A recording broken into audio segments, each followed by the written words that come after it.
Okay so hi everyone and welcome back to the Bankers Grid. आप सभी का हार्दिक स्वागत है। तो guys I guess you are pretty much aware of the SBI CBO 2026 notification. Last date उसके लिए अप्लाई करने का जो अभी मेंशन्ड है नोटिफिकेशन में है वो ये है दैट आपको 29 से रजिस्ट्रेशन से स्टार्ट हो चुके थे, एप्लीकेशन स्टार्ट हो चुके थे and last date to apply is 18th of February। But the thing is यहाँ पर अभी 9.5 लाख का क्लॉज आप लोग ने शायद नोटिफिकेशन में चेक करा नहीं करा, I am not so sure about it. तो अगर आप लोग भी उस कैटेगरी में फॉल कर रहे हो, फॉर्म फिलअप नहीं कर पा रहे उस कंडीशन की वजह से, तो लास्ट वीडियो जरूर देखना। एसबीआई को मेल करना है और साथ में पैरेलली आपको आरटीआई करना है। A lot of candidates are already mailing them and trying to get it sorted as soon as possible and hopefully ये हमारे फेवर में भी आएगा। Just a small suggestion to all of you that आप लोगों को ध्यान रखना है कि अगर आप लोग का इनकम इतना नहीं है जितना रिक्वायरमेंट है, तो भी आप लोग अगर ऐसा क्राइटेरिया में आते हो ईडब्ल्यूएस के क्राइटेरिया में, तो अभी से इसके लिए अप्लाई कर देना, क्योंकि मे बी पॉसिबल कि ईडब्ल्यूएस को चांस मिल जाए। तो दैट इज वाई आप लोगों को एक पॉइंट पर ध्यान रखना है कि हम लोगों को पहले तो हमारी एलिजिबिलिटी क्राइटेरिया के ऊपर ध्यान देना है और पैरेलली इस पर भी ध्यान देना है कि डॉक्यूमेंट्स क्या अपलोड करे जाने चाहिए एसबीआई सीबीओ में, क्योंकि अगर आप डॉक्यूमेंट्स अपलोड नहीं करोगे प्रॉपर्ली तो आप लोगों का वैसे भी स्क्रीनिंग में रिजेक्शन हो जाएगा। नो मैटर व्हाट आप लोग कितना भी प्रैक्टिस करें, लर्निंग करें, बट अगर आपने डॉक्यूमेंटेशन पार्ट को स्किप कर दिया तो आप जानते हो कि एसबीआई अपने स्क्रीनिंग को लेकर बहुत सीरियस रहता है और डॉक्यूमेंटेशन की वजह से हर साल बहुत सारे कैंडिडेट्स रिजेक्ट होते हैं। तो अभी इस वीडियो में हम लोग प्रॉपर्ली चेक करेंगे कौन कौन से डॉक्यूमेंट्स आप लोगों को रेडी रखना है पैरेलली। ओके, मेल करना है, आरटीआई डालना है, उसका पुराना वीडियो देखना, इस चैनल पर जाकर आपको पूरा डिटेल मिल जाएगा। बहुत सारे कैंडिडेट्स ऑलरेडी एफर्ट लगा रहे हैं, आप भी लगाइए सो दैट की कुछ आउटपुट आप लोगों के फेवर में आए। बहुत सारे कैंडिडेट्स एलिजिबल भी है, आप लोगों को ध्यान देना है कि डॉक्यूमेंट्स रिक्वायर्ड टू अपलोड पर भी ध्यान देना है। और अगर आप एसबीआई का पॉजिटिव अपडेट आता है तो आप लोगों को भी डॉक्यूमेंटेशन लगेगा, तो डॉक्यूमेंटेशन प्रॉपर्ली समझना है। ओके, तो लास्ट डेट टू अप्लाई अभी तक के लिए 18th ऑफ February है, बट चांसेस है ऐसा लास्ट टाइम पर भी हुआ था कि लोकल लैंग्वेज का इश्यू था, उसकी वजह से नॉर्थ ईस्ट रीजन की वजह से वहां पर वापस से एक विंडो आया था कि आप वापस से 10 दिन के लिए फॉर्म फिलअप कर सकते हो जो छूट गए थे। तो चांसेस है कि होपफुली एसबीआई आपके फेवर में दे, बट एग्जामिनेशन जल्दी कंडक्ट होगा, मार्च में कंडक्ट होगा। तो आप लोगों को ये ध्यान देना है कि आपका प्रिपरेशन भी हैम्पर ना हो, अपने एफर्ट्स लगाइए, आरटीआई मेल डालिए, रिवर्ट का वेट करना है हमको एंड साथ में प्रिपरेशन डॉक्यूमेंटेशन को भी अरेंज करना है।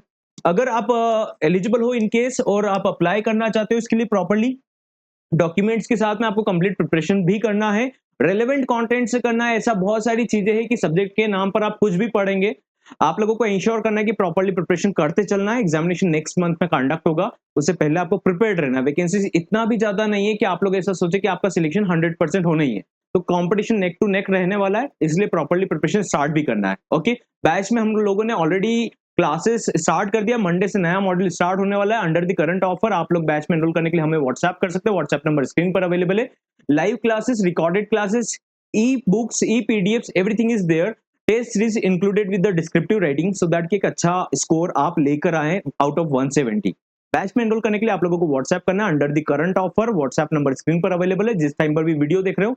और अगर आप एलिजिबल हो, इसको टारगेट कर रहे हो, तो आप व्हाट्सएप के थ्रू बैच में एनरोल कर सकते हो। आगे चलते, अब हम जो डॉक्यूमेंट अपलोड का लिस्ट दिया हुआ है ना, अच्छे से समझना इस पॉइंट को, पूरे पॉइंट्स को, एक एक पॉइंट को प्रॉपर्ली समझना।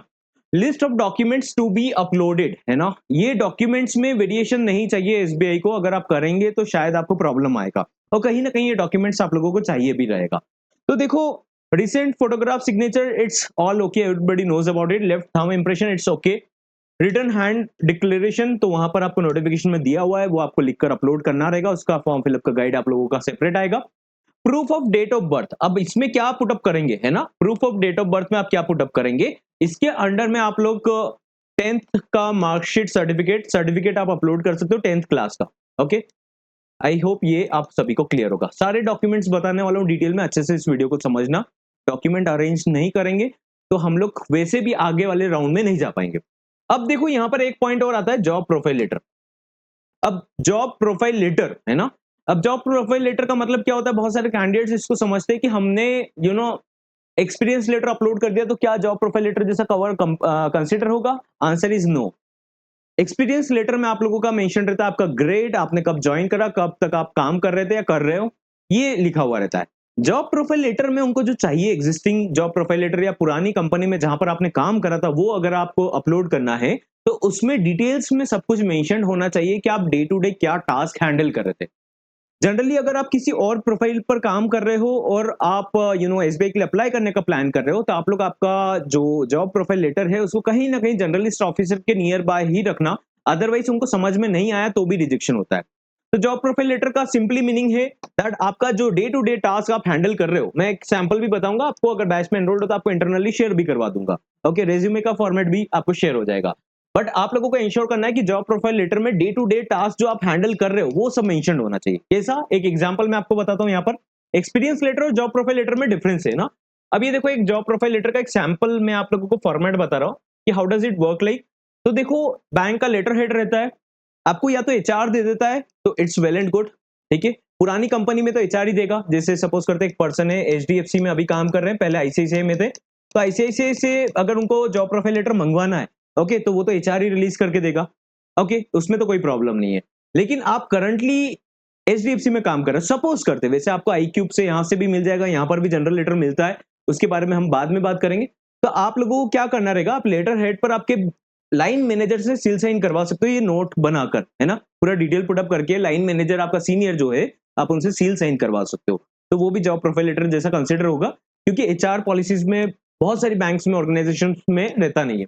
तो to whom so ever it may concern, this is to certify आपका नाम is was employed with bank name as a branch operations manager, या जो भी आपका ग्रेड प्रोफाइल आपका है यहाँ पर मेंशन करना है। की रिस्पॉन्सिबिलिटीज आप क्या हैंडल कर रहे हो, आपकी रिस्पॉन्सिबिलिटी के अकॉर्डिंग यहाँ पर पॉइंट्स में मेंशन होना चाहिए। आप देख पा रहे हो यहाँ पर टास्क मेंशनड है, कस्टमर सर्विस का, कंप्लायंस एंड सिक्योरिटी का, business development and cross selling, ये सब कुछ मेंशनड है। और यहाँ पर फिर आपका सील साइन होगा लाइन मैनेजर का। तो ये बैंक के लेटर हेड पर आप बनवा सकते हो। अगर नहीं बनवाओगे तो चांसेस ऐसा है, जैसे कोटक बैंक में, इंडसइंड बैंक में, तो ये फॉर्मेट में अवेलेबल नहीं होता है, जिसकी वजह से वो समझ नहीं पाते कि आप केवल ग्रेड का नाम मेंशन करके एग्जाम में जॉब प्रोफाइल लेटर का सब्स्टिट्यूट नहीं ढूंढ सकते। तो ये तो डॉक्यूमेंट लगेगा ही लगेगा। इसको क्या बोलते हैं, जॉब प्रोफाइल लेटर। इसका कोई एग्जैक्ट फॉर्मेट नहीं है, बस जस्ट दैट आपका डे टू डे रिस्पॉन्सिबिलिटीज जो आपने डील करा था या कर रहे हो वो मेंशन होना चाहिए डिटेल में। ओके, इसका कैसे मिलेगा, क्या फॉर्मेट में और क्या पॉइंट्स है, ये मैं आने वाले वीडियो में आपको और डिटेल में बताऊंगा, अगर आपका क्वेरी रहेगा इसके ऊपर तो। आई होप आपको इतना समझ में आ गया होगा कि job profile letter experience letter से डिफरेंट होता है। अब बहुत सारे कैंडिडेट यहाँ पर ऑफर लेटर यहाँ पर अपलोड करते हैं और रिजेक्शन हो जाता है ना, स्क्रीनिंग होगा बाद में, तो वहां पर रिजेक्शन नहीं करवाना है हमको। ओके, नाउ द नेक्स्ट जो डॉक्यूमेंट है जो अपलोड करना है, that is the brief resume. तो ब्रीफ रेज्यूमे आपको आपका अपलोड करना है, डिटेलिंग एजुकेशनल एंड प्रोफेशनल, ये दोनों मैटर पर आपको रखना है, एक्सपीरियंस के बारे में, असाइनमेंट्स हैंडल्ड, इसका पीडीएफ देना है ना, पीडीएफ फॉर्म में सभी डॉक्यूमेंट अपलोड करना है। ओके, इसका सैंपल भी दिखा देता हूं मैं आप लोगों को, कहीं ना कहीं आपका सैंपल इस तरीके का रहेगा जो आप लोगों को अपलोड करना है। सेम एज इट इज तो अपलोड नहीं होगा, राइट। तो जैसे आपका नाम डिटेल हो गया, फॉर्मेट आप दूसरा कर सकते हो, है ना, लेकिन आपका डिटेल ऐसा ही आना चाहिए, प्रोफेशनल समरी और आपका एजुकेशनल क्वालिफिकेशन क्या था, ये सभी यहाँ पर मेंशन होना चाहिए। ये रेज्यूमे में दोनों पॉइंट अगर आप मेंशन नहीं कर रहे हो, कम कर रहे हो, तो वो भी एक प्रॉब्लम बनेगा। तो उनको समझ में आना चाहिए आपके रेज्यूमे को देखकर कि आपका जॉब रोल है क्या एक्चुअली, और आपका एजुकेशन बैकग्राउंड क्या है। Now the next point is educational certificates, है ना, रिलेवेंट मार्कशीट्स और डिग्री सर्टिफिकेट आपको अपलोड करना है। आप इसको सेमेस्टर वाइज भी अपलोड कर सकते हो या तो फाइनल डिग्री भी अपलोड कर सकते हो। बट द थिंग इज, जब आप अपलोड करेंगे तो आप बोलेंगे सर एक ही टैब में सारे कैसे अपलोड करेंगे, तो आप मर्ज करना पीडीएफ को, सारा पीडीएफ में कन्वर्ट करना, मर्ज करना। अब उसका साइज आपका 500 केबी से इसके ऊपर ज्यादा जाएगा तो अपलोड लेगा नहीं, है ना। तो वहां पर आप क्या करेंगे, कंप्रेस पीडीएफ, क्या लिखना है, गूगल पर लिखना कंप्रेस पीडीएफ ऑनलाइन।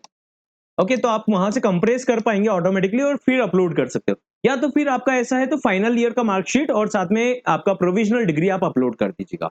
ओके, ये हो गया आपका एजुकेशनल मार्कशीट एंड सर्टिफिकेट। अब एक्सपीरियंस सर्टिफिकेट में क्या अपलोड करना है, तो यहाँ पर आप अपॉइंटमेंट लेटर अपलोड कर सकते हो। अपॉइंटमेंट लेटर शो नहीं करना चाहते तो जॉब ऑफर लेटर भी कर सकते हो। यहाँ पर एक्सपीरियंस सर्टिफिकेट में आपका जॉब प्रोफाइल लेटर भी काम कर जाएगा, ठीक है, जॉब प्रोफाइल लेटर भी काम कर जाएगा। तो ये one on the same thing है। ओके, ठीक है।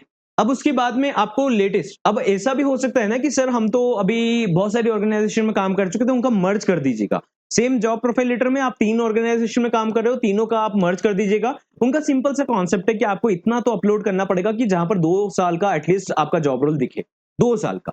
है ना? जैसे आपने 2 साल किसी करंट ऑर्गेनाइजेशन में काम करा, उससे पहले का आपको अभी नहीं मिल रहा है, तो वो भी अपलोड तो करना है आपको बाद में लेटर ऑन जाकर, लेकिन अभी करंट ऑर्गेनाइजेशन का 2 साल का अपलोड कर देंगे तो काम चल जाएगा। एटलीस्ट 2 साल का तो अपलोड करना है।